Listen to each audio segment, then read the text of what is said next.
有没有想过在内地养老啊？在四川养老？不去了。现在交通很方便的，可以随时回去。哎呀，现在这个地方，成都不是西藏的后花园吗？人家都老了，在那边养老。都不在内地，你是从哪个家乡来的？老家是哪？老家四川。四川。上面有汉台。有再回去过吗？回去，经常回去。我都在。他们都去了3次啊。这个小孩没去过。小孙子没去过呢，是吧？去过才生了。1岁半了是吧？刚才听说。1岁0.3个月。大爷，咱们是哪一年来到西藏的？95年。当时是什么原因来到西藏的？随便的。都像一个民营建的。你能数过来你修过多少个电站吗？修了30多。修了30多个。这个。Hello， 链接公干反了卓敏，亲爱的家人朋友们，大家好，我是你们的好朋友藏族姑娘卓玛。我现在位于西藏那曲，这是青藏高原总面积最大、平均海拔最高的城市。走在路上，眼前一望无际，雪白的高峰和蓝天连成一线，充分感受到天苍苍、野茫茫的辽阔。西藏隔壁的四川有甘孜阿坝凉山，是全国数量第2的藏族同胞居住地，超过100万人。再往东走是成都、遂宁等地方。在成都茶馆中，藏族朋友被川剧变脸所吸引。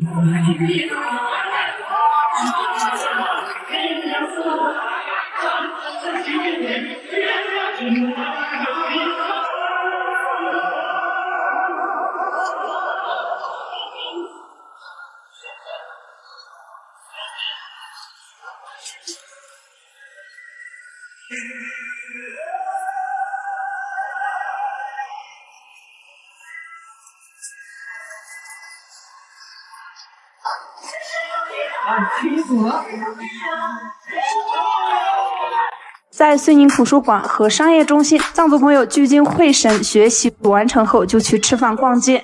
四川每个城市的大街小巷，卓玛总能看到老乡。从普查数据中，卓玛得知，从西藏到成都定居常住的藏族同胞依然接近3万，整个四川就超过3万人了。四川隔壁的重庆常住藏族同胞只有几千，卓玛再看全国各省市都只有几千，说明大部分都集中在四川。而把视角反过来看，西藏同样如此。很多朋友都开玩笑地说西藏是小四川，这也透出了一些道理。根据普查数据，西藏有40万左右的全国朋友，来自四川超过20万，占比超过50%。如果加上重庆，占比接近70%。在四川街头随处可见藏族朋友，在西藏街头随处可见川渝朋友。你想不想吃米粉？绵阳米粉哦，绵阳米粉，想要吃米粉？想哦。回去吃米粉。绵阳米粉。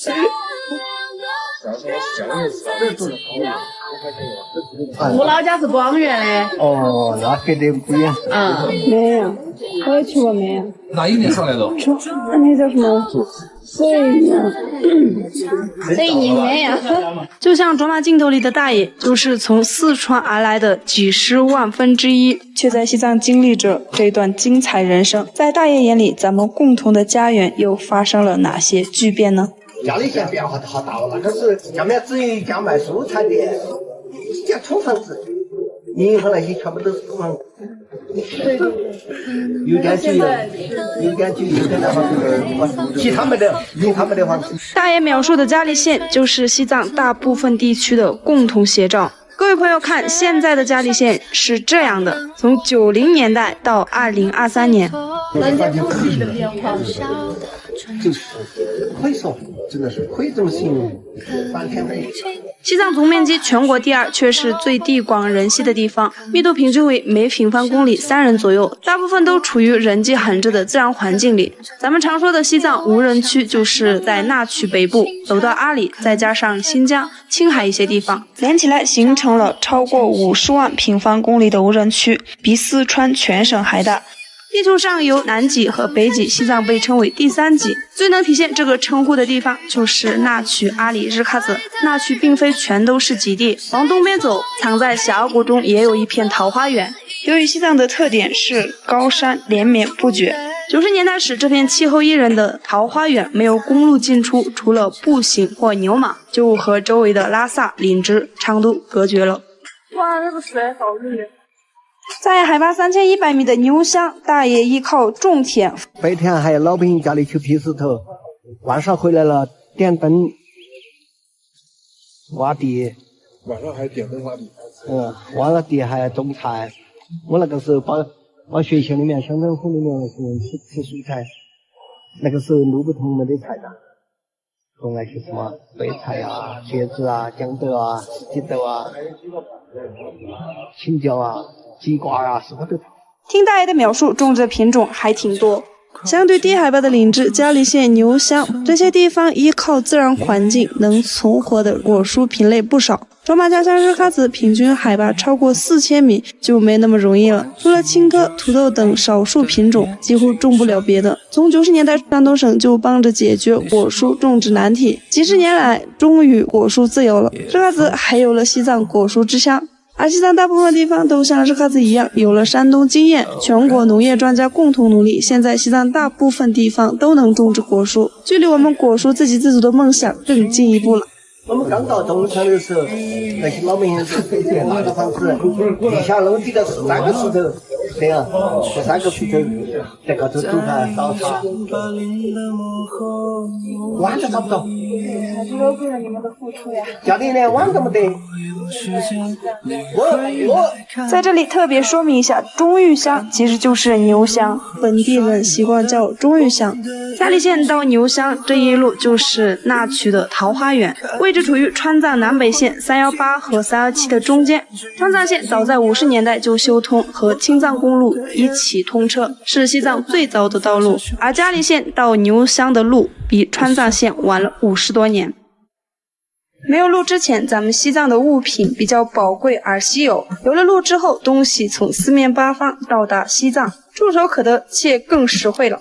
这一点从大爷几十年的经历以及现在他们家的物件就可见一斑。这个叫卡破，小鸡吗？公鸡，卡破。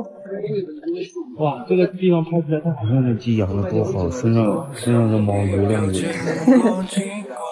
西藏几十年的巨变中，2006年有了第一条铁路，2021年有了第一条高速电气化动车高铁线，2022年山南龙子机场通航后，已经有了6座机场。便利的交通对于高原来说是非常重要的。50年代前，西藏没有公路，但是有汽车，当时开车比牦牛还慢，就是西藏的地形地貌所导致的情况。以前咱们说走出西藏比出国还难，因为日喀则是边境城市，当时去北京从日喀则先到南亚国家中转，速度比走四川、青海快上不少。不过这些真实例子，西藏能像现在这样乡村都通公路，还有现在高原上的高速高铁，可以说是奇迹。应该是过年的话，真的要不回去的话，要再回去，老了不可能。对于大爷来说，回四川看看更方便了。等待川藏铁路通车后，相信更多人会来到西藏，届时又是全新面貌。公路、高铁和飞机，人人受益。哪怕改了，我今年想要去10年的，用完了也去那个。大爷的足迹丰富，遍布西藏很多地方，30多座水电站，土石里都浸着大爷的汗水。我们这里电是谁的电？是哪电？和大姨是哪一年结婚的？96年。几十年来，大爷从青丝变成白发。现在旁人也常常笑呵着说，幸运娶到了现在的藏族媳妇儿。